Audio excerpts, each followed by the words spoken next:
this meals tax situation. Yeah. It was a situation where somebody at the city told y'all that since y'all were a takeout only restaurant, y'all did not have to collect the meals tax. What is going on with that? Because now they're coming back and saying that they're reneging on that statement. They're like, no, we actually made a mistake. They've admitted that they made a mistake, but y'all still gotta pay. Well, let me backtrack just a little bit. Okay. The way that the meals tax works is you come into my restaurant, you purchase the food. In my POS system, I already have the meals tax factored in for you. So what happens is I play the middleman for the city. I collect those funds on the percentage that's in there, and then I hold it, and then I remit that on the 20th of every month to the city. So, and it's on our honor system. So when they come back and say, you should have been collecting that the whole time, we're like, well, you told us not to collect that. So that's why we haven't been collecting it. We don't mind collecting it going forward. And they're like, but you got to pay for that. Pay what? We never collected the money. And then I'm telling them, you're telling us we're going to have to pay over $20,000. They're like, well, we don't have anything for you in the system, so we don't know what the amount is. It was so convoluted. Essentially, they lied. No, as soon as we dropped the video, first hour, 20,000 views. The first hour. Wow. The first 60 hour, minutes. First hour, over 20,000 views on Instagram. And then it's exploding. So by the next day, we had an interview with Channel 6, Channel 12. I think the following day was Channel 12 and Channel 8. But within a 48-hour period of dropping the video, we were already on every news channel. Yeah, I saw it.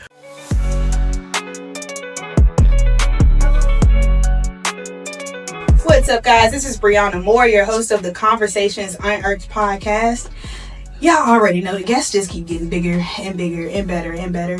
Today, we have none other than the owner, Mr. Samuel Veney from Philly Vegan. And we definitely will put some claps right here. Yes, sir. This is a standout restaurant in Richmond, Virginia. It's transforming the vegan dining scene, and they have been co-signed by no other than Tabitha Brown. So their commitment to sustainability and community shines through every dish. They have a pay what you can day to give out to the community. They make it clear that they are on a mission to prove that vegan food can be delicious, accessible, and inclusive. So I really just want to know how you doing today. How your mental? What's going on? I am doing great. It is a Galactic Activation Portal Day. So I'm feeling amazing. 45 days to my 44th birthday. So I'm going on. Very thankful. Gratitude is always my attitude. So ready to move forward. I'm excited about this podcast, speaking to y'all. It's a beautiful setup. Everybody can't see it in here, but it's incredible. It's a nice space. It feels great, welcoming. I love it. The energy is beautiful. So I'm ready to go. That makes me feel so good because obviously you're a business owner. I'm a business owner too. You have co-owners. I have a business with co-owners, but this is something that I do as kind of a hobby, but it's turned more into a business. Okay. But I like to bring how I feel inside into this space. We go definitely get into this Tabitha Brown situation. How in the world did this come about? I'm reading a little bit about it, and I know she had a birthday party. Y'all were tapped to cater for this party. What happened was, last year we actually got the call. So last year we were going through a lot of stuff with the city at that time that nobody knew about. And in the midst of the storm of the stuff that we were going through, Tabitha Brown's road manager reaches out to us and sends us a message, and we jokingly said, this can't be real. Right. What is this? So she sent us a message. She said Tabitha may be coming to Richmond next year, and we're interested in getting a restaurant to cater for her. We were like, well, we're interested. So we give her the information, and we don't hear anything back for a little while. And then she hits us up. Again, now everything comes out about what's going on with us in the city. And then she hits us up in the end of January. And she's like, I wanted to reach out to y'all and see if we can actually make this happen. Tabitha is going on a book tour for her book that she's releasing. And we're going to be in Richmond. And we wanted to see if we could, work something out. I said, cool. She's like, can we do a Zoom meet? And I said, yeah. I said, definitely. So we do the Zoom meet, and then she informs us. She says, I've never eaten your food. She said, the way I heard about you is, she said, one of my friends follow y'all on Instagram and loves the fact that y'all are so involved in the community. She said, pay what you can and all of that. She said, and everybody raves about your food. She said, so my good friend, I believe her. So she said, I want to see what we can work out. And I said, well, this is an amazing opportunity for us. We want to do it. The only thing is, we are so busy and we run most of the restaurant. We're not able to do it if it's a Saturday. Can't shut down for that. We might be able to, but it would probably be tough. You know? And I told her that. She said, well, it actually is on a Sunday. We said, wow, that is perfect. That's the day we're closed. That's our family day. But we're going to move things around and make this happen. And then from there, it just began to grow. Once we got tapped for that, we tapped several people. We tapped every single, because we're a hub for other Black-owned businesses, if you don't know that already. So we have, currently have 2. We usually keep 3. Right now, we're looking for another healthy drink provider. But we tapped everybody that's within our business. So our partnerships, all of our partners, we tap Up All Night Bakery to make the gluten-free supreme buns for her. We tapped the sister Shyla Cupcakes, who makes cupcakes. She makes vegan cupcakes to make cupcakes for her. Who else did we bring on board? Oh, we brought on board Pretty Vegan, a sister that is out in the Hampton Roads area that does drinks as well. She does sea moss lemonades and things of that nature. So we tapped her as well. So we had like 5, 6, 7 businesses on deck. That's what's up. And I'm reading too, over 70% of your customers are not vegan. That is correct.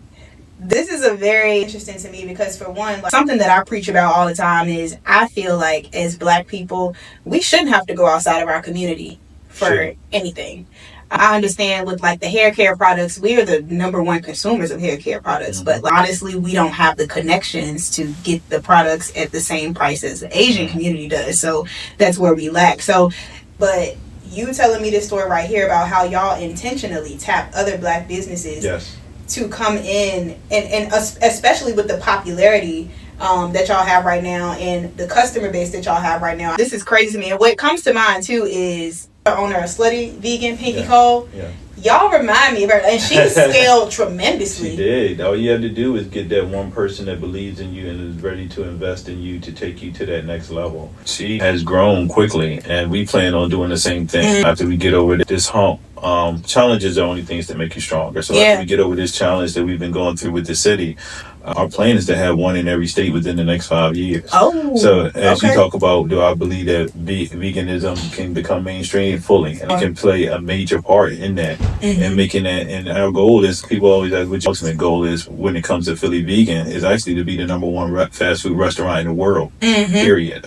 Beating the other ones. And I know how to do that is because of what you said. Over 70% of our customers are not vegan. We make food that everybody can enjoy, but if you're hardcore vegan, you ain't got to worry about it being cooked on the same grill and the same grease with the other food. So we got something that we're excited about introducing it to the world. I love it. And for one, I've never personally been into Philly Vegan. I always order on DoorDash because I don't customers like that. Y'all hitting on some over there. So this meals tax situation, it was a situation where somebody at the city told y'all that since y'all were a takeout only restaurant, y'all did not have to pay meals tax. Collect the meals tax.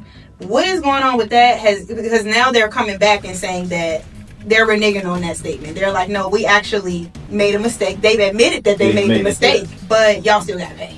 Well, that has... Okay, so everybody's situation when it came to the meals tax was different. So when I tell you there's only over 400 restaurants involved, that's a lot. That is a lot. It's a lot of restaurants. So our situation, everybody is unique, but ours is extremely unique because we never collected that. And since we never collected that, and they came back 9 months later and was like, you know what, y'all should have actually been collecting that the whole time. And we're like, well, you told us not to collect it. So let me backtrack just a little bit. The way that the meals tax works is you come into my restaurant, you purchase the food. I, in my POS system, already have the meals tax factored in for you. So what happens is I play the middleman for the city. I collect those funds on that amount, that percentage that's in there, and then I hold it, and then I remit that on the 20th of every month to the city. Okay, so, and it's on our honor system. Okay, so when they come back and say, you should have been collecting that the whole time. We're like, well, you told us not to collect that. So that's why we haven't been collecting it. We don't mind collecting it going forward. And they're like, okay, but you got to pay for that. Pay what? We never collected the money. Then I'm telling them, I'm like, well, you're telling us we're going to have to pay over $20,000. They're like, well, we don't have anything for you in the system, so we don't know what the amount is. It was so convoluted. That's crazy. When we went into the meetings, we're explaining to them, why would this happen? And they're trying to tell us, essentially, they lied. Initially, they lied and said, y'all told us that y'all do prepackaged food, and we said we never said anything like that. Y'all because we're takeout only. This is why we don't have to do it. Then we told them to pull our application. They pull it, and the lady has written takeout only on there and circled it and did not check the AML box. Ma'am, this is exactly what's going on. So we should be able to move on forward. We say, okay, we had to explain to them, you don't understand how this is going to affect our business because we're open for 9 months. We have regular customers that know exactly what the price is when they come in. So now I don't only have to explain to the customers, I have to explain to my staff, uptrain them to explain to the customers why this is costing more than it did yesterday. One, and then so that's going to impact my business. I may lose customers, which I did, because they already used to this. They're thinking we're throwing this charge on there. They don't know anything about meals tax. That's not for them to understand. They're just coming to get their food. Right. I'm telling them all of this, and they're like, no, you're still going to have to pay this money. Pay what money? We never collected the money. So what are you telling me in 9 months starting a small business that we created out of our own money, pooling together $700 to start, and now we got our own building, and you telling me to come out of my pocket for $20,000 for something you told me not to do? That sounds like a setup. This sounds crazy. Like, and you want to hear something interesting too? What's that? Everybody that's been associated with the Philly vegan situation no longer works there. It's a whole lot of stuff going on there. It's sad too. And it's sad since this meals tax stuff started, and since the current administration that's in there, meals tax penalties and interest have tripled. The collection of that has tripled. And one of our good people that were going through it at Richmond, Matt, the owner of that, he put us on to that. He had got a FOIA, and he found out that meals tax penalties and interest collected had tripled. So where's all this money going to? Now, I'm not even going to get into that in depth today. I want to pull it back just a little bit to what you were saying. But it was a tough situation that shouldn't have taken 2.5 years and a viral video for it to go like that. What prompted you to finally speak out about it? Being fed up. We're talking about this type of the Brown situation. So when her road manager is contacting us initially, we're literally, this is November of last year, we're literally going back and forth again with the Department of Finance about how we put in an appeal and we never received anything back. They're telling us they send a certified mail, the response to our appeal. You have to sign for certified mail. They can't pull up no signature. They can't pull up anything. You get what I'm saying? It's a lot of stuff that's going on that shouldn't be going on. So then we request to have a meeting with the director of the Department of Finance, right? The one that we sent the appeal to. She denies it. She not only denies it, but she doesn't even email us back. We have somebody that we've never heard of before email us back. So I go, as soon as she does, I'm at the restaurant, I'm upset this day. I'm like, yo, bro, I told one of our other owners, I said, look, I'm about to go down there. She said, get yourself home before you go. I said, I'm going to breathe. I'm going to go down there. I'm going to go get the paperwork, and I'm going to go down there. Now, at the end of last year, because of all we've been going through with the meals taxes, we were at a point in December last year, we might have closed for good. You get what I'm saying? So every time something like that happens, we do more pay what you can. So we said, hey, look, we're going to close. We might as well give away as much food as possible. We do more. We did like 6 pay what you can in December last year. We did 6. Like, if we're going to close down, we might as well feed as many people as we can. That's the way our hearts work. So anyway, let's go forward. So I go down there and I talk to the sister, and I had this long conversation. She was very professional. She was very understanding. She could not explain to me why the director didn't want to meet with us. She said, this is the only thing you can do. Pay. Only you can set up payment arrangements, do that, but that's all I got for you. I don't have nothing else for you. I said, look, sister, I appreciate your time. Appreciate you speaking with me. You're just doing your job. I don't know why, she doesn't want to talk to us either. I said, but this is how it's going to work. I said, you may not know me, and that's fine. I said, but what you don't know about us is before we had our own restaurant, we used to actually go up and down the East Coast, uniting brothers and sisters. Way before the George Floyd situation happened, way before all of the stuff where everybody was coming together, we was already doing that. We was already really big. We had a nonprofit. They used to go out to Mechanicsville, where Wickham, where Cool Lane and Wickham meet, right there on Mechanicsville Street, right in front of that community market. And in 3 years, our nonprofit fed over 10,000 people for free. Every Friday, we were out there doing this thing called RBG Fridays, and we used to connect with people all up and down the East Coast. So I told the sister, I said, look, so you may not know that, and this may just seem like I'm talking. I said, but as soon as we speak, it's not going to just be local. It's going to be state, and if we have to get to it, it's going to be national. We make the video, right? This is like a week and a half before we drop the video. We dropped the video on the 1st of January on purpose because that's our 3-year anniversary of getting our keys at that spot. When we dropped that, Latitude Seafood has an interview that's coming out on CBS 6 that we know nothing about. It's called Divine Alignment, right? We dropped this video. It's not a video that you drop where you just go and say, I'm going to put it online. No, I've already contacted over 600 people. You get what I'm saying? Yep. I've already told these people, like, this video drops then. Make sure you share it. We got you. Oh, yeah. And we didn't even touch big name people. We still have it. You get what I'm saying? This was before CBS 6 and all. Boom. As soon as we dropped the video, first hour, 20,000 views. The first hour. Wow. The first 60 minutes. First hour, over 20,000 views on Instagram. And then it's exploding. So by the next day, we had an interview with Channel 6, Channel 12. I think the following day was Channel 12 and Channel 8. But within a 48-hour period of dropping the video, we were already on every news channel. Yeah, I saw it. Then we had other restaurants reaching out to us. So we started getting together and unifying as restaurants. Within a week of dropping the video, we already in the CEO office at the top of City Hall speaking to him with our lawyer. And them in there apologizing about everything that's going on. And then that situation again is a whole conversation. Yeah. We have at that point in time, we have our councilwoman who we reached out to several times that did nothing to help us. We have the CAO in there, which has been helping us afterwards, but could have prevented this if he had helped us initially. In there, because I have emails where I'm emailing them from 2 years ago and they do nothing about it when we're telling them this. You get what I'm saying? So they give this elaborate speech about how much they love us and how upset they are they got to this. And I told them, I hear everything you're saying, but I don't feel anything you're saying. I said that with a straight face. I said, because we could have nothing right now. Zero.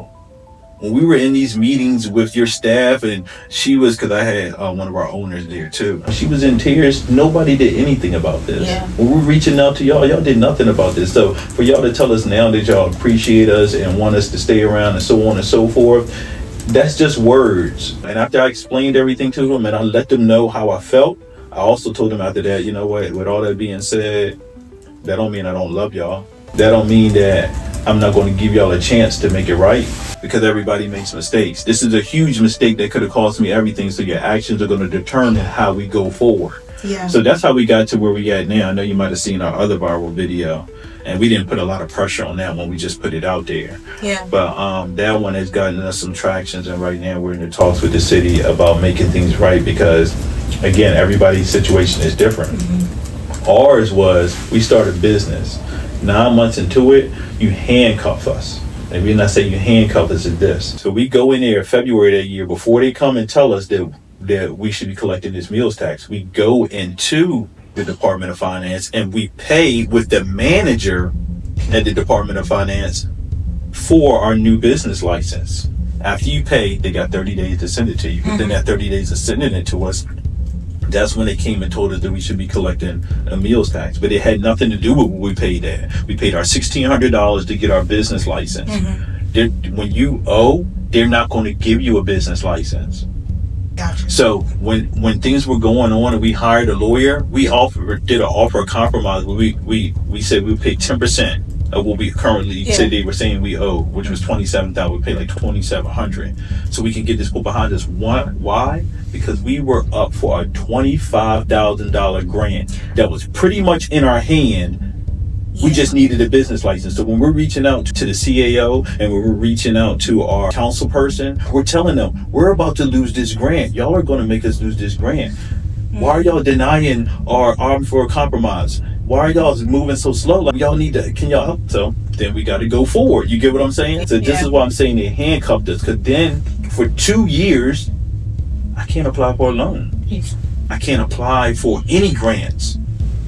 I don't like to use the word minority because I don't believe in minority. It's not real. We're the majority, so we're gonna be truthful. I don't teach my kids that either. No minority, but they classify that black-owned business, like woman-owned, can apply for so many grants. So many. I can apply for loans to help me move my business forward.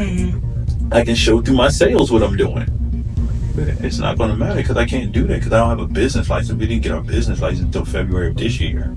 Talking about 2 years without a business license. So if I don't have a business license for 2 years and I'm trying to operate and I'm trying to expand and I have a business plan that says that the growth of my business is contingent on having more than one building, and I can't get more than one building because you're putting me in a fight right now where 60% of restaurants fail within their first year. Yes. So I have to go into this fight ready to fight like this, and you're telling me that now I have to put both of my hands behind my back, one leg I have to keep down. You get what I'm saying? Like I can't. And so if you've done that to me, you have not. The $25,000 grant makes us $25,000 a year and saves us $25,000 a year on labor. Get the grant. Use it the way I would have used it, that's $40,000 every year, at least. Wow. So if we're talking about opening another Philly Vegan, by the time I have 3, I'm a millionaire. So if I have 3, which was the plan to have at least 2 in a food truck by now, I'm booming. So we made this other video that said city cost us $100,000. That's not the truth. The city cost us about $1 million. Because you couldn't scale. Yeah, I couldn't. And if I could have, boy. So now, and this is what I told them, I had the chance to make this right in the beginning of the year. Like we in that initial meeting, there's 2 things I laid out. One, I don't know all the restaurants that are involved, but I know it's others. And the ones that I do know, start with them. You get what I'm saying? Start with them. And I expect y'all to start with them because if y'all don't, then we're going to make more videos and y'all don't want us to make more videos. Okay, let's go ahead and do that. 2, let's work out a way to make sure that we can get back on track to where we should be so that way we can get to where we're supposed to be. Yeah. You just got to face some obstacles. And then it's like, why you got to go through all that? I shouldn't have to. I should just focus on my business, right? Much to go through. We got family members that's going through stuff. You know, our owner's mother, she had cancer. During the time we were going through it, it's hard. Yeah. It's really hard. And I'm looking, this is not the first time this has happened too, because I'm looking at, it says that Hardywood went through this same situation 9 years ago. Yeah. So it seems, and I guess they came out on top with that one. Yeah, it's an interesting thing because a lot of people use that to be able to figure out the way to do things. But they couldn't get any help. You know, got help? Philly Vegan. Because we had so many community backings when we asked those. And see, this is the interesting part. Okay, let's touch back on that. So in April, we talked to them. They're supposed to be doing all this work to figure out how to get us some type of funding to move forward. Yeah. That doesn't happen. They just start ghosting us until we make this new viral video, and then they start talking to us again. But in the meantime, our counterparts, the ones that we advocated for, got exactly what they asked for. Wow. Yes, wow with a WOW capitalized. They got what they was asking for, but y'all were leading the pack, but y'all hadn't gotten what y'all needed yet. There you go. How you gonna feel about that though? And especially if it's only one thing that separates you and them. I didn't want to say it. I ain't even gonna say what it is. You already know what I'm saying. You know what I'm alluding to. So it's like instead, and you know, everything for us is divine. We have been through so many trials and tribulations, and starting this business, we know it's this many trials and tribulations because we are doing something that has never been done before. Yeah. In a way that it's never been done before. And this sucks because I hate bringing race into stuff like this because I want to believe it's 2024. Yeah. Like, our businesses, we ain't in shackles. But dang, it feel like it's still a conspiracy against us in some ways. And this is, and it, like you said, like, the only difference between you and everybody else. Yeah. I just stating facts. You know, that's what I like to stick to. Like, only difference. There's no difference. Well, there's no difference between us and them except for that. Well, I was lurking through some of your comments on the viral video, and apparently Chesterfield really wants y'all to come over there. Man, everybody wants to do They was like, look, y'all ain't got to deal with this over here. I grew up on the south side. Okay. You know what I'm saying? So that's how you get Philly vegans, because I was born in Philly. We pay homage to our ancestors and our elders by parents being from Philly. A lot of my family from Philly. Okay. I lived in VA my whole entire life pretty much. And then when I was 15, we moved to the south side of Richmond. I grew up there. I went to Huguenot, graduated from the Knot, all of that. Okay. My first apartment was at Ward Place before they had the houses here now. So it's like, this is where I'm from, want to be, want to be in my community. I want to spread love in my community. So I don't want to change. We only got 1 year left on our 5-year lease there. We don't want to change. We want that to be the central spot. But it's like, bro, why you would mess up this place that brings a whole different vibe to the community, that is bringing people from all over the world. We've had people come, the furthest I know of, somebody telling us, we had this family that flew from Japan. They said they came from Japan because they were going to get our food. What? They ate it in the takeout. So they ate it in the parking lot and came back in and was like, look, we flew in from Japan because we wanted to get y'all food. Like, I had to visit some family here, but it was mainly because we wanted to come over here and try this. We've been watching y'all. Yeah. We ate all of that food, and we want to let you know that it was worth the trip. Did that happen before or after this meals tax viral situation? Before. Okay. It's before the meals tax viral situation, yes. Well, I guess what I want to know is, do you feel like, and this is a hard question for me to ask because I know the basis of what we said, the difference between you and everybody else was. Do you feel like this is a blessing in disguise? I feel like everything that's done to me is done for me. That's the way I live my life. Yeah. Everything is done to me is done for me. See, you have a higher way of understanding things and looking at things, a higher perspective. You got to go outside of this physical body and look at it from, okay, I may not see everything that's going on around me, but I know it can help me. That's a hard thing to do, because the whole entire time you're in this body, and taking yourself out of that and saying, okay, something that's being done for me if I just take the time to flow. So we already do. We like, okay, our objective is to get a food truck and do, guess what? Mobile pay what you can. Can you imagine us going all around the city feeding people? Being in these places that are food deserts, where brothers and sisters ain't never ate a vegan food and they don't know what it really is, and they have this narrative that's been pushed out about it just being plants or being grass or being something that you would not like when you didn't even know an apple is vegan. These little things, but going out there and introducing people into that. We have so many people that come to us and say, I started my vegan journey with y'all. Y'all have helped me. We had this one brother came in and he was so excited about the fact that he said he used to eat a chain fast food restaurant all the time. He drove a lot. And he said that he had diabetes. And he said that eating our food changed his results. And that he was so excited he wanted to bring us in the results from his test. Results because he was so excited. So being able to help people in that type of way and actually make a change in people's lives, that's the thing. Mobile pay what you can is happening. Our food truck, for one, is going to be a billboard. People with food trucks, we jumped off the porch, literally. Like, we hopped off the porch. Like, look at everything from a trap perspective. Like, we jumped off the porch, right? We didn't know a lot of this stuff we had to do. You get what I'm saying? But we knew we could do. We knew we had the hustle nature inside of us to do it. So we research everything we do. We researched over a year and a half ago, in our business plan, when we had put everything together, we knew about the growth and we were looking at how to go. But when we came across the part where it came to the food truck, we realized that most food trucks lose money on spoilage because they have to serve all of that food right then because they don't have anywhere to go to. They usually work out of a ghost kitchen or some type of community kitchen where they can go in and pay, set up everything, and then go. And then what they don't sell, they don't make any money off of. It's different when you got a restaurant. When you got a brick and mortar, if you don't sell it, it's in the restaurant. You get what I'm saying? Back and forth. If I got 20 pounds of mushrooms and I can only sell 10 pounds of mushrooms, these mushrooms is good for 2 weeks. Boom, they go right back into the refrigerator. I eliminate that spoilage part. The difference between food trucks and brick and mortars, most of the time food trucks are booming if you go and look at them on Instagram.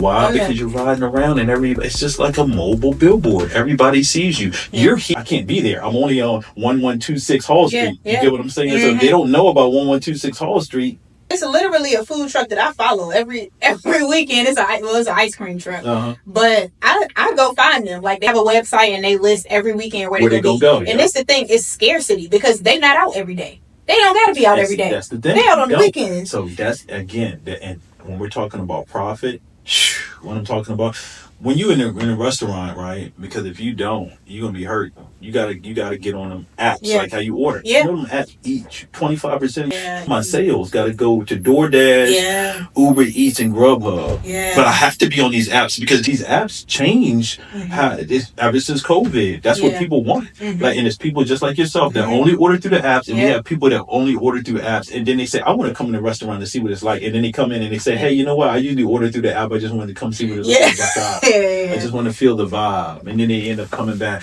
We have, drivers, they come in and say, I come here all the time and it smells so good. I'm coming back. And then they come back. So it benefits you more if people actually walk through the door. It does. So that's what I'm saying. When I go and get this food truck, I'm not paying. You ain't got to worry about that. Yeah. It's just like walk-in money. Yeah. Eating.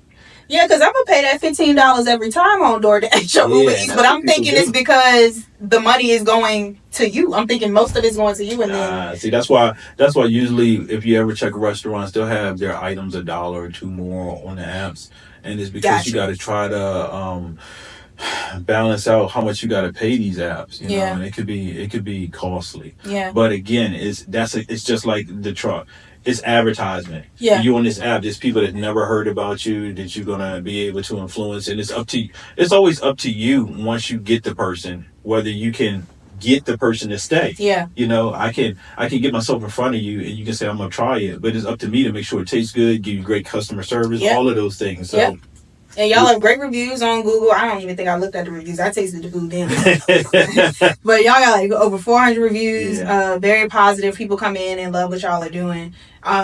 This is interesting to me because, like, obviously my mama and my grandma and them, they be eating chitlins and pig feet. They're like, y'all ain't gotta eat like that no more. So this is a heartfelt conversation for me because, for one, your food is good. It's not only delicious, but it's healthy.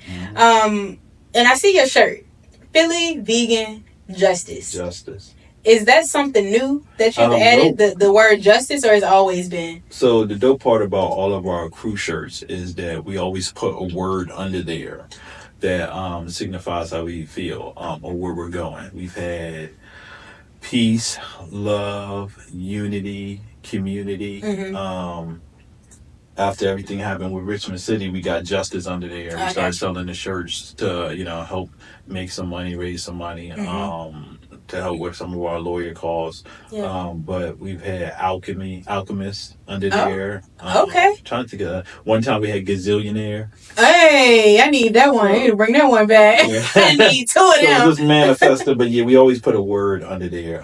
And this one I wear a lot whenever I go out to like things where I might be on TV and stuff like that. That's what, and it's not. And what I love about the word justice is the way it sounds. It's not just us. Yeah. Justice is about everybody. It's about getting equality, and that's what everybody deserves, is a fair chance. And I feel like we as a business did not get a fair chance in the city of Richmond. No. We did not. And they have the opportunity to make that right. It's up to them if they're going to. And I appreciate what they're, again, I talk to the CAO on a regular basis. So when I was talking to him recently, I told him, like, our main objective is not to go out and bash the city. We're not out here bashing the city. We're just stating facts. Yeah. You can stop this at any time. The facts, you can change the narrative. You can change the whole direction of the conversation by making things right. And then we can say, hey, the city of Richmond made things right. Yeah. Be happier to say that. Yeah. And spending time saying that the city of Richmond is making our life a living challenge. Double hockey stick. Yeah, living challenge. Yeah. So, and then for a restaurant too, like my day job is a nurse, and I work with a few doctors. One of the doctors I met, he started a restaurant with his friends, and it was doing well for a while, but he didn't realize that the overhead was so expensive. No joke. And then he wanted to get a liquor license, and that it was a whole bunch of hoops with that. So he was like, man, I would never, ever, ever start a restaurant again. It's the hardest thing that you ever have to do. And then he was he's kind of a fly guy, so he was like, I really just like walking around telling people that I owned a restaurant. So I just want to give you kudos and say, like, I understand, like, this is not an easy business to be in, and then to have extra baggage on top, like, you're really thriving right now. And it's not like you going out here and you flashy and stuff like that. Like, you just like, look, I'm here to serve. Yeah, and that's what we do. That's what just is in our heart. We love and to serve. This is not a franchise, right? We will be one day. Okay. No, yeah. Okay. This thing is going to be huge. Yeah, I know. It's going to be huge, and we're excited about it. Every day when we meet new challenges, we just take deep breaths. Okay. Because that's where you got to start at in the moment. Mm-hmm. There's no past, future. It's just right now. Okay. The more you can be present, the better it'll help you with creating a future that you want. So every time we meet these challenges, we got to say it has to be happening for some reason. Mm-hmm. It's interesting because we always, in retrospect, we always go back and look at and reflect on things that we said. I remember being in a meeting with Mama C, one of our co-owners, and shout out to Mama C. City there, Richmond. Yeah, shout out to Roger too, our other shout co-owner. out to Roger. And she said, you know what, this is really tough right now, but what's going to happen is we're going to end up talking about this. It's going to expose a lot of things that people are knowing that's going on in City Hall, and it's going to change everything. Oh, yeah. And 2 years, she said that 2 years before the video came out. And the video comes out, and I don't know if you know this, but we spoke on the floor of the General Assembly. Saw that. We've had some actual codes changed within the city because of the meals tax, where now instead of, like, if you're delinquent, they don't apply your payment to the delinquent balance anymore. You can apply it to the current balance, so you don't keep accruing penalties and interest the way you were, and creating a snowball effect that's gotten so many people under the bus. This is so much bigger than you. Yeah, it is. And we've spoken to a lot of different representatives at higher state levels because of things that have happened to us. So, and for you three to start was $700. $700 sitting in our so this is not room table. Y'all didn't have family or friends who could help y'all finance this. Like, y'all literally got it out the mud. Tell me about that. You said the three of you guys at your dining room table. Yep. So were y'all at Mama C's dining room? At Mama C's dining room table, okay. And were you all entrepreneurial at the time? Well, me and Rata. So the way we met Mama C is, I told you we were in nonprofits, yes. Right? So Mama C is a part of and she still currently is a part of a big nonprofit in Richmond called Rise Up. Okay. And then we had one called Our Evolution, Our Unified Revolution, and Our Unified Revolution Purpose. So Rata and I were members of that, but me and Rata knew each other for our whole entire life since I was 18 and I'm 44 now. Wow. So yeah, we used to be together in a relationship. We stopped, but we actually have a daughter together. Okay. And me and Mama C, we have two sons together. Okay. So wow. Okay. Our daughter, me and Roger's daughter, and Mama C and I, we only had one son at the time. So what we said is, this is how everything is done to you, done for you. Yeah. Our son is at daycare, and the lady, I don't know what, she had a lot of kids, and I mean, it's a great environment, nothing bad. Right. But he used to always put his tongue out. Like when he was a kid, for some reason, when he was an infant, he stayed with his tongue out. He slipped, pulling himself up stage, slipped on holding himself up on the edge of the table, and almost bit his entire tongue off. Whoa. I had to leave work. And I'm like, yo, we had to get stitches for him. We had the hospital, all of this. Queen was like, yo, we just got to, we have to do something different. And we got with Roger, and Roger was like, look, we got to do something. We can create a way for us to spend more time with the children and take care of ourselves. Mm-hmm. We went to our financial advisor, a sister, shout out to JB Bryan with Afroeconomics. She's known in the city. She's on the news a lot of times. Speak about it, but anyway, we go to her, and she lays out what it'd be like if we started a daycare, and we're like, nah, we don't want to do that. And Queen was like, that's Mama T. She was like, why don't we just do what we do at home? We was already making vegan food for our children and everything. They're like, why don't we just serve them the food we make at home? And I was like, that's not a bad idea. Let's just do it. And then it felt right. So then within like, this is going to sound funny, like, so let's just do it, y'all. Let's just do it. Let's just do it. So immediately I went online and I looked up like POSs that we could use. We found this first one. I applied. I set up the interview with them, you know what I'm saying, so they could tell us how everything works. We went ahead. I'm sorry, what's POS? Point of sale. Oh, okay, gotcha. Yeah. So and we went ahead and acquired all the equipment, right? Mm-hmm. And we set this stuff up. We set this stuff up in Mama C kitchen. In the kitchen. I figured that was going to come in next. And we was like, we're going to just go out and do vending. Right? Okay. So Rata was like, why don't we do cheesesteak egg rolls? Ooh. And I was like, I don't know. That's not what we were working on. You know what I'm saying? We were working on making like Supremes and stuff like that. Like we was already putting it together, like figuring out how to do it. I used to be a photographer, so did Mama C. So we had great cameras. We had already set up, like we had got like one of those studio boxes that you can get, the small one. We was already taking pictures of our food. This is before we were out. Like, this before we even sold anything. Yeah. Like, we did everything the way we felt like we should be, so we could be prepared, right? So Roger was like, let's do cheesesteak egg rolls. I was like, oh, no, but you should. And this is for anybody, but for me, I always listen to what women have to say because they have creative energy. And if you put your ego to the side, you can learn a lot. So I was like, we did our first vending event at Happily Natural Day, which is a event that happens a lot, and once a year. It's an annual event, but I think this year was like 23rd anniversary. But anyway, the brothers that throw it, I've known them for a long time, from when we was younger. So I hit the brother up. I said, can we come out there and vend? We go out there. It's a big event. We only got cheesesteak egg rolls, veggie egg rolls, fries, and Mama C's peanut butter blondies. We're using gas propane, the little propane fryers, and we got everything in coolers, and we don't know what we're doing as far as frying.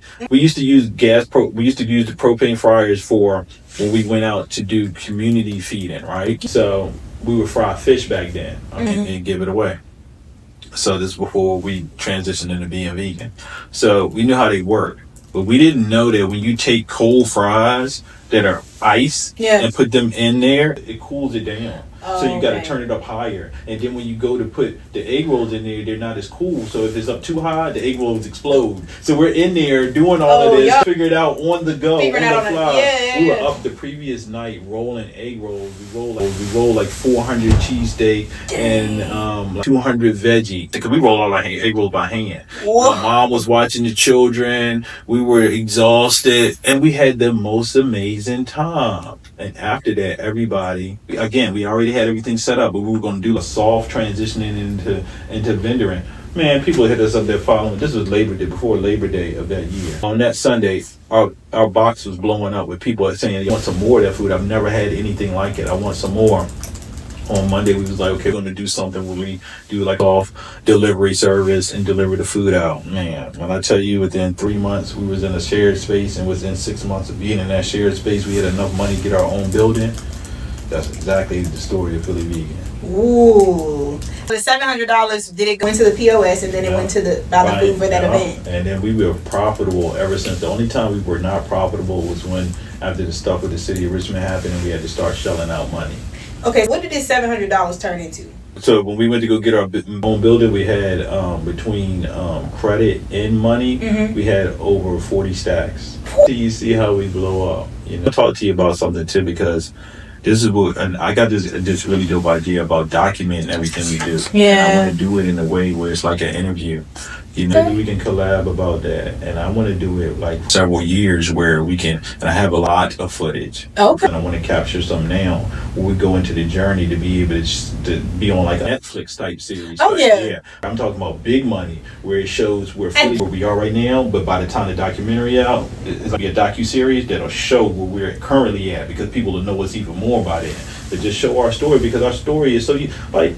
You know how far back you know Philly Vegan and what you do, because I run an Instagram page, so I purposely keep only a certain amount of stuff on there. That's the most amount of pictures and videos we ever had. Yeah. Back in the day when we was in our shared space, it was toxic, and that's what made us decide to leave. Okay, so the people knew them, and they invited us in there, and it was good at first, but when they saw how we started booming, they kind of jealous. Yeah, we were in a 2-year lease with them, but Mama C, being a prophetess that she is, said, I don't know how, but some way we're going to be in our own building next year. And Roger and I just chuckled and said, okay.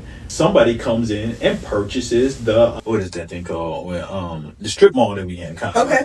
Somebody comes and purchases that. And when they do, they have to do new leases with everybody that's in there. And since we were subleasing, we had to do a new lease with who we were subleasing from. Yeah. And since they got so toxic, like they were in there doing stuff like fighting each other, like physical fights and stuff like that. It was a lot of crazy stuff. We were like, you know what, we're just gonna move on. And the type of person you are, you like, I'm not about to deal with you. You're so chill, like. It's like we were gonna move on. The reason I say all of this is because a lot of people knew about us because of what happened. Yes. So we're in there, we tell them that we don't want to renew our lease and we're going to only work to the end of the month. You know, they were going to be out. Okay.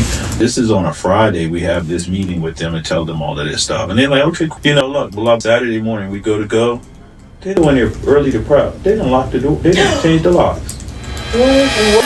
Like, we gotta change, like, what's going on? We thought everything was cool. So then one of their workers comes and she unlocks the door for us and she said, I don't want to get in the middle of it. I told them what they were doing to y'all is wrong. They shouldn't have did that. We said, whatever. So it takes us like 3 or 4 hours to prep. We get there, we open at 12 on Saturdays there. We get there at, we actually open at 11:30 on Saturdays there, but we get there at 8. So we don't get in until 10. And we have to make all of this. So we just did our thing. We go in there and we're working or whatever. Then I'm working in the front and I hear all this commotion in the back and I'm going in the back and the way that the floor is split is like side is that side, their side is this side, right? Different fryers, different everything. Yeah. We go over there, I'm going on right there and they are arguing, you know, and we're on our side. And then the sister that's one of the owners, you know, and she's over there yelling and saying all of this crazy stuff and trying to start a fight with them. I'm like, y'all stay back, don't worry about her. And then she's like, oh my God. Queen says that and she's trying to go over there, stop. The lady that's over there, to pull the gun out. Wait a minute. Start waving it at us. What? Now, we're not threatening her. She's the one that's trying to initiate a fight and then pulls a gun out on us. So, see, we became really famous because of that. Because that blew up on the internet, too. Because we had to shut down. So, Queen, I got her and I got my twin who used to work with us outside. And when I got them outside or whatever, they were on the phone. So, Rata and my twin are calling the cops from... So, the cops come.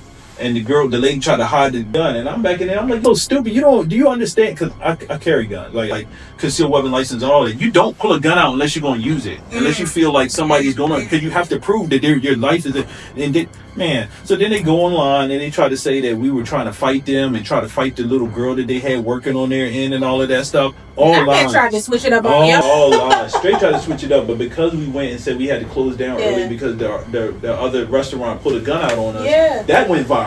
You get what I'm saying? Now this is not a video. This is the post. You get what I'm saying? But it blows up. And because in our personal space, because of the work we used to do, we were very popular in our personal space. So I did a live video and spoke on everything that happened. And then that was big. So a lot of people were, cheering for us like, this is crazy. So then when the court case comes out, we release all of that. Yeah, it come out. The judge is like, everything y'all saying doesn't even make sense. The little girl that they had, she's not a little girl. She was like 15 or 16 that they had working in there. Yeah. She's in court cussing. Oh, she's like, she's like, the judge was like, and the type of language that this young lady is using just shows that everything they said was bogus anyway. The universe gonna work for you. Yeah. Saying so once that situation had moved, that increased our popularity. Yeah. Not only did that increase our popularity is because we ended up having to shut down Philly Vegan and what it was. We had Philly Vegan LLC. We had to shut that down. We shut down your Philly Vegan LLC, created Unlimited Elements LLC, and when we did, our credit increase jumped by like $15,000. But the interesting part again, that made us more money. Yeah, made us more money, but it was a traumatic situation to be in too. Yeah. It was a whole bunch of drama, a whole bunch of people saying all of this stuff about you that's not true. Yeah. We pushed all that to the side and pushed forward, and within 3 months, all of that happened, and we were getting the keys to our new building, and then we had this new amount of people that knew about us that were rooting for us. They couldn't wait till we opened, so we have grand opening 6 months after getting our keys, and the line is wrapped around the building. It's a lot of videos on TikTok about y'all too, and they got a pretty good amount of views too, and every single one is like, I went to Philly Vegan and the line was wrapped around the store, but we waited, and so like our grand opening, crazy I tell you, it was a blessing and the most chaotic. I can't find the right word for it. When I tell you, it was stuff everywhere, things going wrong. Our system was messed up. Like, we had a soft opening 2 days prior for family and friends to get the system in order to make sure it wasn't. We go new and we using it. It's sending orders back out of order. We have all of these walk-ins. Some people waiting 4 hours to get their food. That's not the experience we want them to have. So then, and it was my mom's birthday weekend. I never forget because my aunt, shout out to mom. My aunt was here. My cousins were here. At the end of the night, they came and they cleaned up everything with us and for us. I'll never forget. That's what our family all about. We exhausted. I could not sleep that night because stuff was so in disarray when we did that. So I told them, I said, hey, look, we're not going to open up at 11:30 like we're supposed to do it the next day. We're not opening till 2. We're going to figure everything out with the system. We're going to apologize to all of these customers, and we're going to make it right. The next day, we did 5 stacks in business from 2 to 7 o'clock. Can you imagine how busy that is? We're talking about almost $1,000 an hour business. Yeah. Problems. And that's what you do. You see, when you a hustler and you got to get it from, like you said, out the mud and deeper, you got to get it from out the bones that were there. You got to get it from out the glaciers that's left down there. You got to go deep. Then what you're going to do is you're going to recalibrate. You're going to take your time. You're going to breathe. You're going to figure out the way to make it work, because it's not something I'm doing because I just want to do it. It's because I know I can do it, and I can know that it can help so many people. So I must fight through and overcome these challenges and obstacles to be able to get to where I want to get to. Yeah. When I get there, that's not where I want to get to, because it's already more new place. You get what I'm saying? So this is just an obstacle. So like, boom, we knocked that thing out the park. Ain't never had no problems like that ever since. Did y'all have a business plan? Yes. Okay. Beautiful one. When I tell you, when we send this business plan to people, I remember when we first wrote our one to go get like building, right? So we were looking around for buildings for like months, because we got the money now to get the building. We're looking all around, you know. I'm like, man, I wrote this business plan. I'm very proud of it. And I send it, and our real estate agent, she's like, man, y'all have an awesome business plan. Like, I get excited. I update it quarterly. So every quarter when I update the business plan, I get excited because we've done stuff that we didn't have in the business plan. Like our sauces that we make in-house now, we could actually sell those if we wanted to. Our seasonings are made in-house. That's what makes Philly Vegan so special, because you could go over there and try to duplicate it, and you might have a similar recipe, but you ain't got the flavor. You ain't got the flavor. I tell you, these seasonings that we use and the way that we use it, everything we do, it's very intelligent. And I'm not saying that just to, someone in the back. Anybody that was to come in that actually, if you were to sign an NDA and see how we do stuff, you'd be like, wow, inside of our restaurant, we have almost 0% waste. The waste will only come from if we got tomatoes or lettuce that goes bad. There's no food spoilage, or the other waste might be somebody dropping something on the floor, because we know how to move this stuff around. When we first got our restaurant, I was throwing away like muffin food. Wow. Could have saved that, because we was only open Thursday through Saturday, and we didn't understand the shelf life. We had to figure it out. But these are the things that you do. You go and you say, okay, you said, do I have a business plan? I do. Business plan is going to show me like a foundation of where things are, but there's so much more that's involved. So I have to figure this out. Okay, plan looks like this, but things work like this. So how do I put this together? Okay, plan looks beautiful. I don't plan to be changing my LLC from one LLC to another, but then I find out that when I make the new one, I'm going to make it an umbrella LLC where I can just go ahead and put all of these different branches under there. So then as I build my business plan out with the sauces and seasoning and merchandise that was never in there, and then the food truck, when that comes into play, and then the extra stuff that the food truck does, I can promote that and then pay what you can that is beautiful as a part of that, and show that how we can give to the community. And man, I look at that business plan, I'll be like, I had to charge for this episode. No, cut it out. And the thing is, I would love to sell. And I always tell Queen, I was like, one thing I want to do.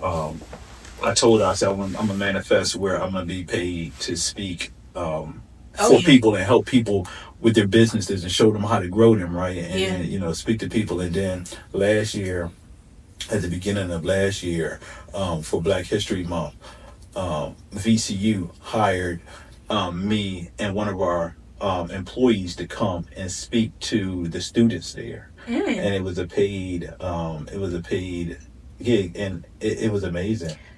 Do you have a degree? No. Oh yeah, I do. Not in business though. I do. Oh, do you? No, not an business. actual degree, not like a document that I could put out there. But when I tell you, look, you see what my name is? It say business, right? Yeah. Businessman executive. That was my stage name when I used to rap. Ever since I was a kid, everything has always been that way. When we had our music group, I managed over 40 people. Wow. And like you said, to serve is us. This is the dope part. So when we had our music group, right? Yeah. I said, look, y'all, we're gonna go out in the streets and sell CDs, and we sold hundreds to thousands of copies. But every time somebody buys one, we're gonna take $1 and put it over here, and we're gonna start doing bag lunches, and we're gonna go out to Monroe Park and write the name of our group on them, and we're gonna give the bag lunches to all the homeless people every Saturday. And that's what we did. You got a heart to serve. So that's just who what we are. So I was like, look, we're gonna go out and do this. So that's what we used to do. You get what I'm saying? So that's like what we've always. So as life went on, I've gotten to be the head of a huge music group and perform all over the place. I've gotten to be able to be in the movement, deep in the movement. When I tell you we was deep in the movement, I can go all the way up and down the East Coast right now and not have to spend any money at a place to stay. I can go all the way to Atlanta and have several spots to stay. I just hit these people up and I'll be like, I'm about to be in town. You want to stay with me? Or you want to stay with XYZ? I can go all the way up to Connecticut, New York, all of that. And that's because that's what we did. And now to transition into the restaurant and us feel like we just gonna build a restaurant, and then next thing we know, we find ourselves in the middle of the movement for the meals tax. Yeah. And it's because of everything that we've done has led up to that. You know what I'm saying? Like, I'm sure you've seen that in your life. Everything that you've done has led you to the point where we're sitting on this couch right now. It's divine. It is. So that divine timing and alignment, I do my best to be in the moment and look for it. Yeah. And then appreciate it. Yeah, I was just in Philly. I went to a real estate conference in North Philly. It was at like the Marriott off of Presidential Street or something, but one thing that I have problems with, which is why I asked you about a plan, is I don't like to plan. I just, I'm like, so I walk by faith and not by sight, and it's been working for me so far. Like, I've done some real estate deals that have worked out really well for me. Didn't have a plan. I have the lab business that I have, Any Lab Test Now. Shout out to Any Lab Test Now in Glen Allen. Retail lab testing at your service. But that's worked out as far as like giving me money per month to live off of. And it's just like, I'm just living by God. I'm just walking by faith. But now it's getting to the point where with this podcast and it becoming more of a media production type of company, I need some structure. Look, I'm gonna tell you right now, we have a beautiful business plan, but I was just like you. When I managed that group, I had no business plan. When I managed my photography studio, I had no business plan. When we was in the nonprofit, it was, again, like you said, like walk by faith. Yeah. And everything flows, which is beautiful. But what I've learned about having a business plan is I don't have to think as much. Yeah. You have something, it's kind of like a vision board. Yeah. You get what I'm saying? You can go in there and you can look at it and you be like, oh, I wanted to do this. Or, oh, you know what? Those metrics that I thought that I was going to make, I exceeded those. And now I can throw that in there. It gives you something to smile about. When I tell you, it make you feel so good. When I go in there and I'm like, we're projected to serve 20,000 customers and we serve 21. 1,000 customers might not seem like a lot, but it is. If they're spending $20 per customer, that's $20,000 more dollars you might have made. Yeah, and I was listening to Pinky too. She was saying like she didn't do research before on her restaurant. She was like, I mean, I didn't do no research before we got big, but like we big now and now. But what she said was she put a restaurant in, I forget what city it was, and she was big. I mean, on every single news station, every single entertainment, whatever you can think of. That restaurant won't do a business. She didn't research. A lot of people out there don't go fast food. Like, they don't eat fast food. So she had to shut it down. In the midst of her biggest year ever, she had to shut these places down. So she was like, man, I gotta start doing research. And now that she has the research now and the business plan, she's got investors, she's got more revenue, and she did feel like she went through this publicly, like, dang, I thought you were supposed to be big out here, you shutting down, and she kind of felt bad about it. But now it's like, you know, everything is all about the lesson. It's a lesson in everything. You don't go through anything, you grow through anything. This is one of my last questions. Have you ever had a job? Yes. Okay. So when It sounds like you just making it work. I was in corporate America when Mama C stopped working and started working strictly for Philly Vegan. She was a teacher. Okay. And at the grade school levels, and at the time that we brought Rata from her 9 to 5, she was working at I don't know if I don't like to say she was just working. She was working. Yeah. Okay. Again, I don't like to say the name of the company. Yeah, it's fine. You know what I'm saying? But she worked at a place that's not too far from a place that starts with the word W that you usually find near those. Kind of near the place that starts with the word T that people don't pronounce the right way. They'll be like, what are all of these places he's talking about? Where Tabitha Brown has her clothing. There's usually one of these places around there where you can go get like tools and construction stuff. Okay. So that's where Rata was working. And I got you. When we pulled her out, she was the last one that got to leave the 9 to 5. She didn't leave her 9 to 5 till we opened up the building. We left our 9 to 5s when we were in the shared space. And yeah, so yeah, I worked, but yeah, I'm from the streets too. So okay, yeah. I love it. I love it. Yeah, that's what's up. You want to hear something really dope? Is yes. I'm in a restaurant and brothers and sisters that I know from the streets come in there and they be like, "Yo, bro, I saw you on TV. I did not know you had a restaurant." I used to love that too. Like one of my, like I said, I used to be in the streets. Yeah. So, but I was so low key, like you would not know I was who I was. Mm-hmm. So, but one of my really good brothers that I used to do a lot of stuff with in the streets, when we was having RBG Fridays, and I'm gonna paint this picture for you real quick. You know, I'm gonna let you go. So, I'm here. I'm here. Okay. Well, look, imagine this. It's Friday, right? Uh-huh. It's probably like a third or fourth RBG Friday. So I'm going to show you what RBG Fridays look like.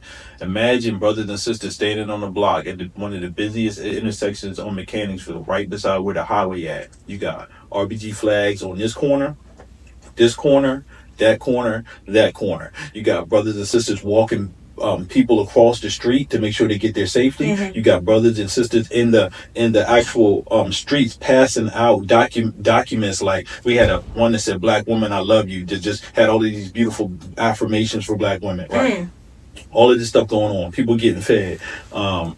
Usually, one of us get on the bullhorn and we're talking, like just saying stuff to the community. Right. So imagine this. So I'm there, and all of this just amazing stuff is happening, just like always on Friday. And then his sister pulls up to me and she's like, I had to come over here because my daughter was crying because she said she wanted to come see y'all so bad. She was like, I wanted to, so I brought her over here. She said she was crying because she said, can we ride by the place with the Black Power man? Right? Wow. So the little girl gets out the car, tears or whatever, you know what I'm saying? And then she's like, I'm like, oh, you wanted to come see us? She said, yeah. And I said, well, hold on just a second, right? I said, hey, everybody. I said, can y'all hear me? And whenever you say stuff on the bullhorn, like if you say Black love, everybody, imagine that. Imagine standing on the block and you say Black love on the bullhorn and then you hear like 20, 30 people say Black love and repeat. And so I told the little sister, I said, look, whatever you say on this bullhorn, you're going to say back. I said, hey, my brothers and sisters, y'all hear her? And they were like, yeah. I said, go ahead and say Black love. She said it, and they were like, Black love. Oh. And it was like, Black love. And I was like, Black power, Black unity. She was saying all of that stuff, and they was repeating it. And then my brother that I knew from the streets walked up to me.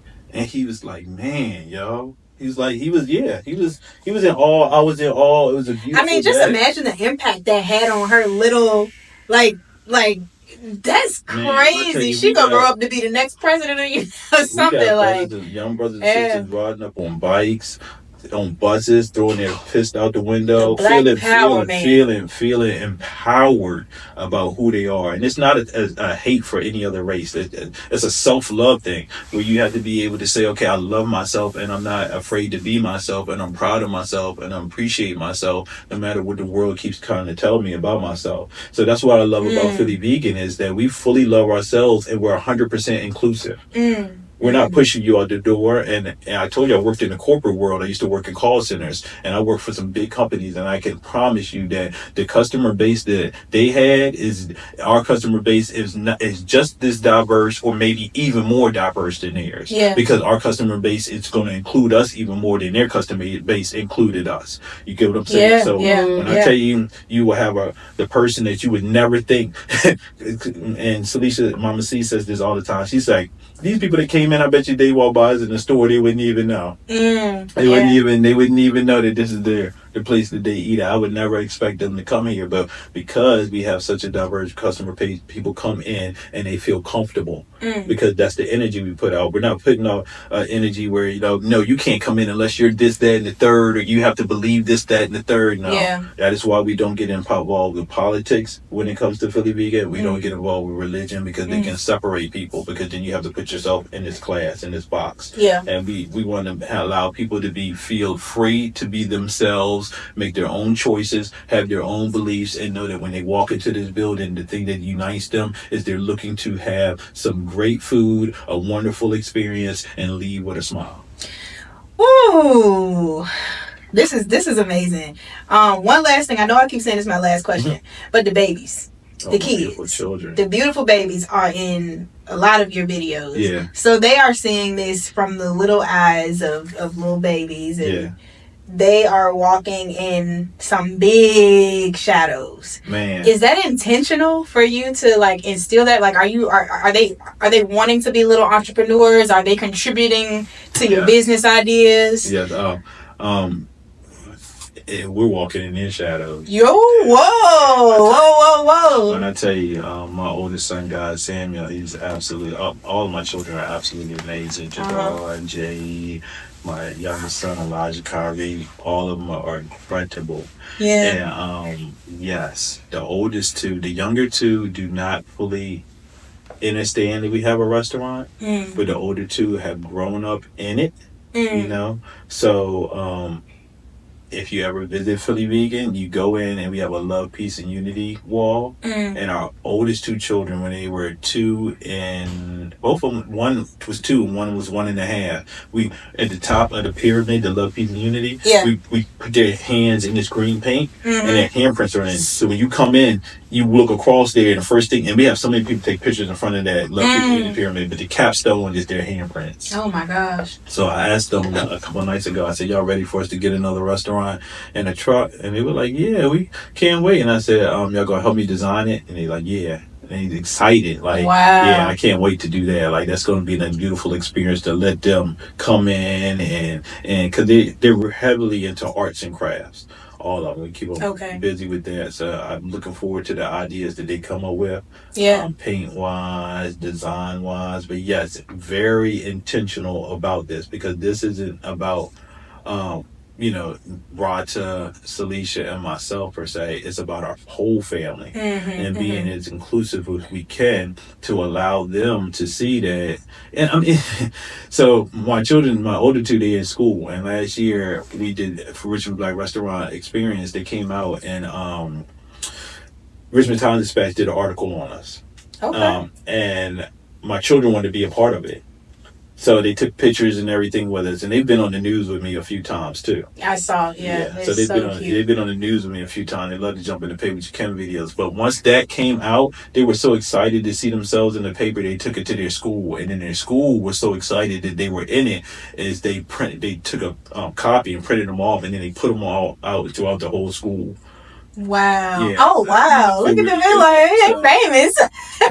They kind of get it. I tell them sometimes, y'all don't really fully understand because y'all don't know the whole world outside of our family. But I'll go out in public and they'd be like, "Dad, why is that guy coming up to you and saying all of that stuff?" And I'll be like, "Because they see me on TV." Because people will come up and they'll be like, "I'm praying for your family," or "Thank you for speaking out for us and standing up for us," or "I appreciate all your work in the community." And they see stuff like that, Sometimes we have like when it's their birthday, we'll announce it. We've had customers come in and bring them gifts, and show them love. And like I said, they love being in the Pay What You Can video. They're like y'all's mascots at this point. Man, when I tell you they're a true inspiration.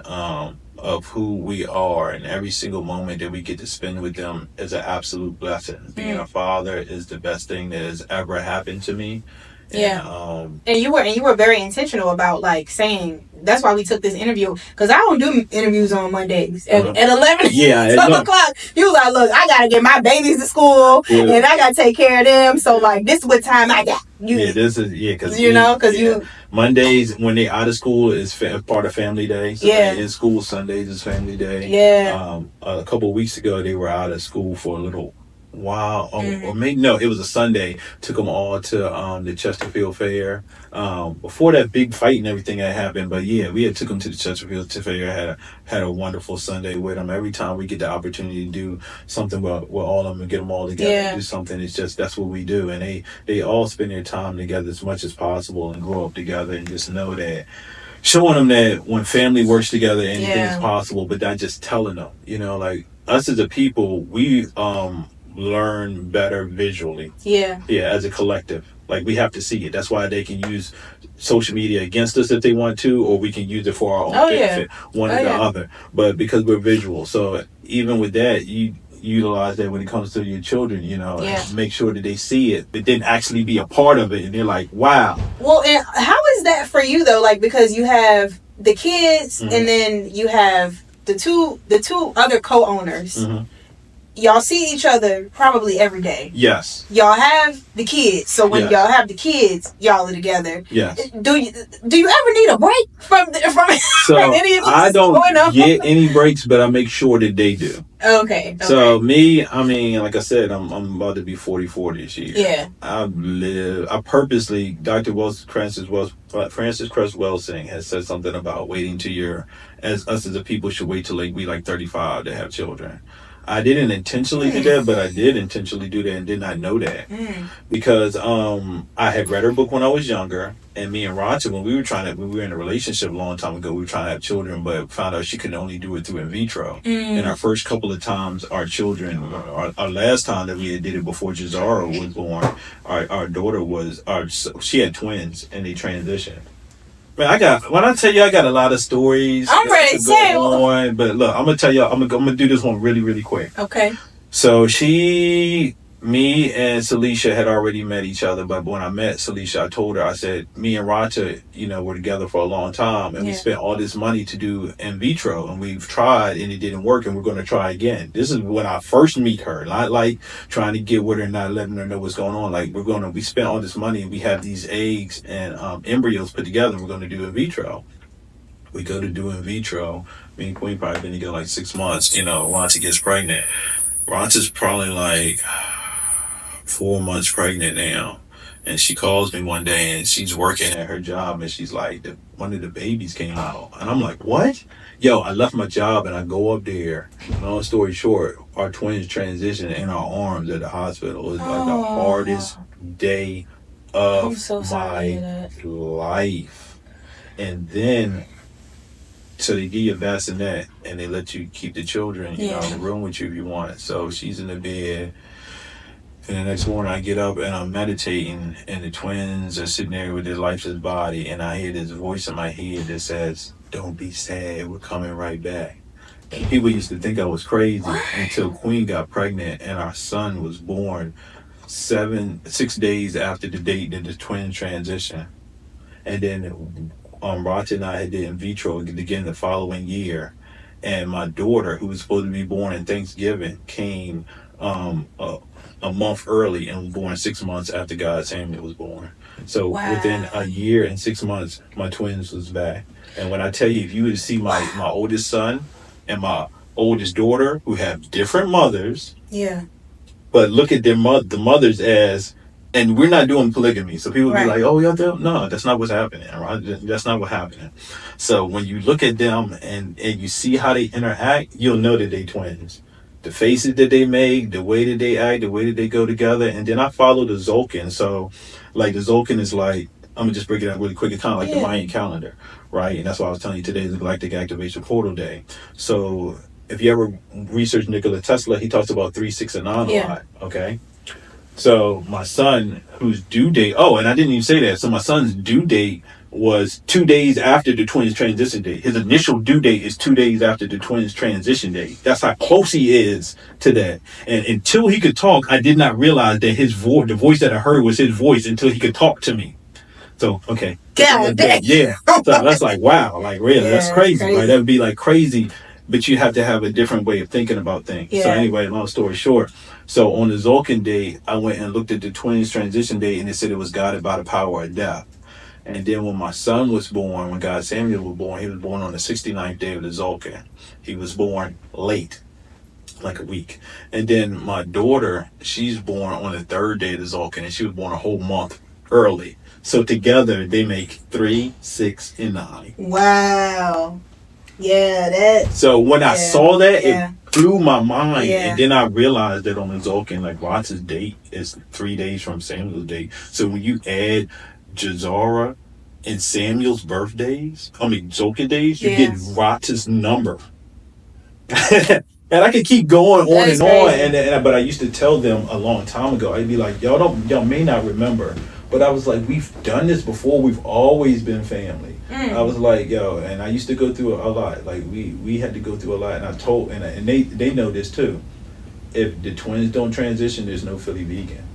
We don't figure out how to make it work between Queen, myself, and Rata. But that death is like, it's something interesting because you see death in the Bible bring life all the time. Yeah. You know what I'm saying? Yeah. Death is really the rebirth.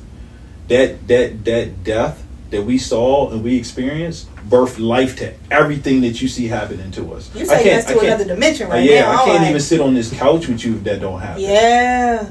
None of that happens. Like, we've touched so many people because that happened. I remember the first time that Rata saw God Samuel, and he smiled at her, and he did not used to smile. And he was really young. He smiled at her, and she fell in love with him. And that opened up her heart. And then when Jazara was born, and then Queen saw Jazara, and that Queen, like, my oldest daughter, she called Celicia Mama C. Everybody, that's where we got Mama C from, because she called her Mama C. And then my son, he called Rata Mama Rata. My two sons call Rata Mama Rata, and we all love each other. We go, and that's what we do. Like, it don't have to be on a title. It don't have to be on like something sexual. It can just be about family, about love, and about doing something. And our main objective is to make sure our children can be who they are designed to be, and that is whoever they want to be, versus having to feel like I have to work every day, so I have to be a doctor. I have to work, I want to be a lawyer. You know what I'm saying? I want to be XYZ because I need to make enough money to be able to survive in this world. But what if you just had all of the stuff you needed and you could just focus on being who you truly wanted to be? Because maybe what if you wanted to be somebody that traveled the world and just meditated? You know, or whatever. But that's what I want, and I'm going to make that happen. So I used to tell those people that when it was going on with the meals tax, and I still tell them the thing. They know I'm famous for saying this. I got 4 children. I'll tell them quickly. 4 children. So I'm not going to let you take food out of the mouths of these 4 children. I got 4 children. And I know what it's like not to have them. So if they chose me 4 times, then that means that you're going to have to get this together. Because I'm not going to let you do what you're trying to do to us. Every time it feels like it's hard. I've had so many days where it's been like I can feel it physically and it's on my face, and my children will come up to me and say, "You okay, Dada?" I said, "Just a little." They be like, "It's just a little tough day. Let me give you a hug." Oh. And my children meditate too, so they meditate. Oh, they ground. Yeah, they are. Like one of our good brothers that we found inspiration through recently had a stroke, right? And so he was. Sorry to hear that. Thank you. And he's getting better. And we're going to do everything as a community to help him get better. And we go to visit him at the hospital, and the twins is with me, and they like, let's meditate to help our uncle. And then we all put our heads together, and they in there, and they like, wow. And you get what I'm saying? Like, they know, know. So just imagine if from a young age you just got to be you.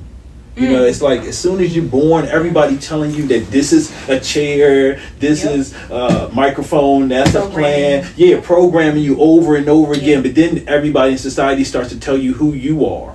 You know, we let our children figure out who they are.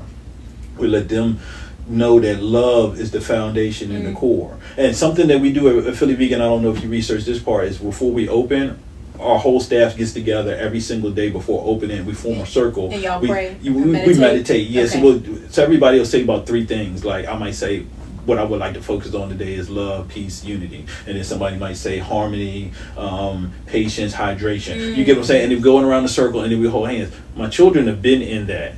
You get what I'm saying? Wow. The first time, I think I alluded to this, but the first time that Rata and I met Celicia, we were actually on a hill for a meditation, and she had on a shirt that said "Believe and make it happen." Wow! Like when I was telling you, if I was to put this out and people would see this, they would see that it's way more going on than us just making some vegan food. But when we make the food, we also understand because we know how things work on a divine level. So all liquid holds information, especially water. Water holds information. Blood is strong when it holds information. So knowing that, you can program the liquid. Like there's been studies, like if you take like rice and put it in the water and speak negatively to it, and then rice in the water and speak positively to it, in days you'll see the drastic difference. So when we make the food, we meditate. We infuse it with love. That's why it's called love infused food. We infuse it with intention that whoever eats this allows them to be the best version of themselves possible. So when people are eating this food and they're like, man, it's so good, I don't know why I love it so much. And it's just pulling me into it. It's because it really is love programmed into the food that is touching your DNA and trying to help you to be a better version of you. I love this. I'm gonna just put this out there. I got 2 more mics, so if the other owners want to come through one day, I don't know. It seems like you do most of the. Not gonna come. Okay. She's gonna be like, no, I'm not. You know, that's not what I do. I don't speak. I do X, Y, and Z, and that's what I love to do. I got you. Respect. You may be able to get Celicia to come out. Like I said, May. We can work on it. And I always tell her, I say, hey, Mama, see, you know, you the face of Philly Vegan. Yeah. Like when it comes to like stuff right now, it's me. When it comes to certain things, but she's been on a lot of different videos, and she's been on the news several times, and she's way more comfortable now than she was in the beginning. And only for me is I was so comfortable because I'd already been on stage in front of hundreds of people before. You get what I'm saying? I've been on mics in front of hundreds of people before, so I got used to it, but I showed her how to do it. So like I said, she may be. Well, the only reason why I asked is because you speak so highly of these people. Like even if I just meet them, if I come up there and meet them, that would be enough for me, because you make me want to like be in their presence. Yeah, they are beautiful to watch them do so much community work over the years and impact people. When you can see tangible results, it just changes something in your psyche. It's just like, boom, I just helped somebody, and I didn't do it because I'm looking for something in return. I did it because I want to help them, but at the same time, you get the help back because it's just the transfer of energy. And I've seen them do that for years, and for Rata to go through something so traumatic that bonds us, and to watch our children grow up to be who they are. Like, so when Rata and I, so that's why you see these touching news on me. So me and Rata, we had 2 daughters. One was named Fatima, and then the other one was named Jazar. So this is on my arms. So when we were going to have our daughter again, I said we're going to name her Jazar this time again. So we named her Jazara, and she came out to be exactly the way she was before. And I know, like when I look at all my children and I know them, but looking at my oldest daughter, I used to tell them, because I read ancient documents, and it's this document that talks about, and let me like, because I could talk for forever. So you can pause me. You can pause me. Sir. You can pause me. We here. Okay, so look, there's this ancient document called the Emerald Tablets by Thoth, who is Tahuti, who is the god of language, okay, and writing, and all of that stuff, like the caduceus that you see, all of these symbols come from him, okay? So in this document, he says there is going to be a time, and this predates the Bible. I'm not saying this to discredit the Bible or anything like this, but this is a really old document, okay? Right. So he says that there's going to be a time that shape-shifting reptiles will infiltrate the council of men, and to be able to get rid of them, you have to go to the Sphinx, right? But he doesn't call it that. He calls it what they used to call it. And he said by the Great Pyramid, and he said you have to speak the tones and raise it up and get my spaceship from underneath the air, and you can get rid of these beings. Now, to say that, you may be like, that all sound crazy. Before my daughter was born, I used to say she's the one that speaks the tones that moves the stones. So my oldest daughter, Juzar, she's at the temple because her mother is Cambodian. Okay. So they go to the temple, and she's like, I want to say 3 months. She might be 6 months, but I really think she was like between 3 and 6 months. Mm-hmm. And Rata sends me this video of her going in the temple as a baby, right? Yeah. If you watch my daughter Jazar do anything, and I didn't have to teach her this, if she does anything with concentration, she'll be like, The way she concentrates is oming on her own to do that. It's innate, natural. It's innate because she has the ability to move the stones. Like, we're moving into a different time. Yeah. Where a lot of people feel like, I know, and a lot of people feel like it's tough. Like, we pull up Facebook, it's like death everywhere. It's like somebody dying almost every single time I pull up my Facebook. Yeah. And then you see people speaking in ways that it's just like, you don't even understand what they're saying. It's like people are on different frequencies, specific frequencies. Like, they'll say this, and you'd be like, "What?" They don't even resonate. I don't even understand how they get. And then it's all these people in the comments. Notice how they tell you to go to the comments now. They don't even say check comments now. They say CC because they want you. Because they're shortening, so you can go in there. I'm saying all of this to say because we are moving into a new energetic zone within the actual universe. Because people forget that the sun is not just stationary. It's not sitting there. It's literally traveling and traversing through the universe, traveling around the center of this galaxy, as the galaxy is being moved throughout the universe as well. So as the sun actually moves, it goes through these different energetic zones and cycles that it's in. And the one that we're at right now is where you can get a lot of information from the sun if you know you're on that frequency. So I tell my children all the time, I say, like, we're gonna watch what y'all eat because your food can change your frequency. We're going to watch what you watch, and if it's not on the right frequency, we're not going to let you watch that. So and I do this out of respect for them asking me to be their father, because if I'm their father and they're asking me to do this, then they must believe that I have the power and the ability to give them exactly what they require to be who they're supposed to be. Yeah. And that's without restraints. So money in this world that we live in is something that allows you to do certain things, but it's not like the way that everybody looks at it. It's a tool. Yeah. If you know how to look at it as a tool, and you know the power of magnetism and transmutation, the alchemist can turn this into money. Yeah. This podcast is an idea for you, right? If it made you $1 million, your idea became money because you did that. $700 sitting at a kitchen table and with a building, looking to get the second one, looking to get the food truck. You get what I'm saying? Like, that's it's energy. It is. It's a byproduct. There you go. So that's what I'm sitting there doing for our children, is showing them, like, this is the way that you can do this firsthand and letting them learn that on their own. Woo! Well, this has been $1 million worth of games. It's been $1 million worth of spirituality talk. I like to end off my podcast with our favorite quotes. And my favorite quote has been the same, but I got to get a new one. But if you don't have one, you done dropped enough for us to not need one. But I'll start with mine and then I'll ask you for yours. So my favorite quote is, "You have to be odd to be number one." And that is by Dr. Seuss. I like that. I love that. It's like a play on words because one is odd, right? Either way, one is odd, but you got to be odd to be number one. You do, because then you being yourself too. Exactly. And you're odd and you're not even. I like that. Yeah. I like that. I like that. Hey, what you got? What you got? Mine would be one that I've been using for a couple of months right now. That is interesting because we talked about him, and if I didn't, then you wouldn't know what I'm talking about. But it's by Thoth, and he says, "Hard is the pathway to wisdom.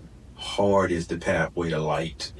Heart is the hard. Hard. Hard is the pathway to wisdom.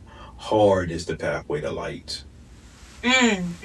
So if you want to get there, don't look for that easy route, because you're not going to. The process is everything. That's what that quote is saying. That the process is everything. And if it's harder, you're going to get more wisdom, and you're going to emit more light. Ooh, Lord Jesus. All right. Well, let's end off with just telling the people where they can find you on Instagram. Go ahead, shout out your pages and everything. On Instagram at Philly_vegan_9. That 9 is important. PhillyVegan9.com. Facebook Philly_vegan_9. I think our TikTok is Philly_vegan_9. What else? We located at 1126 Hall Street Road, Richmond, Virginia. Southside. Stand up in the building. Put your S's in the air. Hey! You be in the club with an S in the air. Everybody had no S. We was looking at you crazy. Don't be on the South without your S, bro. No, man. But yeah, we right there on the South, a block down from. But I like to say you good in every hood. We are. But we're a block down from the Croker spot, a couple block down from Pig and Brew, right across the street almost from Autumn. Shout out to Autumn. And all the brothers and sisters around there, we do our best to help each other whenever we can. So shout out to Manchester Manifest that happens too out there. First Fridays, everything that we can do to contribute. That's what we're gonna do. But for real, if you're looking for Philly Vegan, you can just type in Philly Vegan. They're not hard to find. People would ask me, they'd be like, "You got a card?" I got my phone. Just type in Philly Vegan. Just type it in. You type in Philly Vegan, we gonna pop up. And is it an estimated date for the food truck? When is that dropping? So it all depends on how things work out with the city. Gotcha. We were hoping to have something by the end of this year. Okay. It may be the beginning of next year. But again, very grateful for the ones who are working with us. Want to give a huge shout out, especially since it's election time, and I told you I don't do politics. Yeah. But Councilwoman Cynthia Newbill has been going hard for us in the last few weeks. Hey, and I mean very, very, very hard for us. And I mean, she could have done something a long time ago, but that's not where I'm dwelling. I'm dwelling on the fact that she is going extremely hard for us right now and being very genuine about it. So we shall see when everything comes out. But as soon as we do, you will know, and look forward to those mobile pay what you can, because that's what we're looking forward to doing. Yes, sir. And there's a GoFundMe on the site on your Instagram link to you. So yeah, you can. I want people to go in. I don't know what it is titled now. I think it's on your Instagram. Yeah. So you can go there. Yeah, we thank you for the 29 people that donated. I think we raised like $1,200, and that helped us a lot. Yeah. Getting through the difficult times, like I said, with money and staffing issues, all because of what happened with the city. But when things turn around, they're turning around. But you can't say they're turned around until you physically get what you're looking for. And. It seems to be coming down the pipeline, and if it is, when I tell you it's going to be a huge win for the community. I already told the sister, look, first week is mobile pay that you can all week long. Like I can't. That's the stuff that excites me. You know what I'm saying? Like, what if I'm in every hood all week long? Yeah. Just giving away free food or letting people pay whatever they can. To let you know that this is what you created. So everybody, last shout out and last thing I'm gonna say is, everybody that's ever supported Philly Vegan, when we're on the world stage, just acknowledge yourself and know that you helped to get us there, and it's not us there, it's us there. Hey, yes sir. Well, thank you so much for stopping by. Thank you so much for taking time out of your busy schedule. For those of y'all on the live, thank you for tuning in. Make sure you subscribe. We pushing this interview to the forefront. This one gotta come out Friday. It's like 3 more that I gotta publish and edit, but no, this one is coming out ASAP. So let's support our brothers. Let's support the Black Power man and the co-owners of Philly Vegan. And I love y'all. Peace, blessings, good night. And that's a wrap. Lloyd.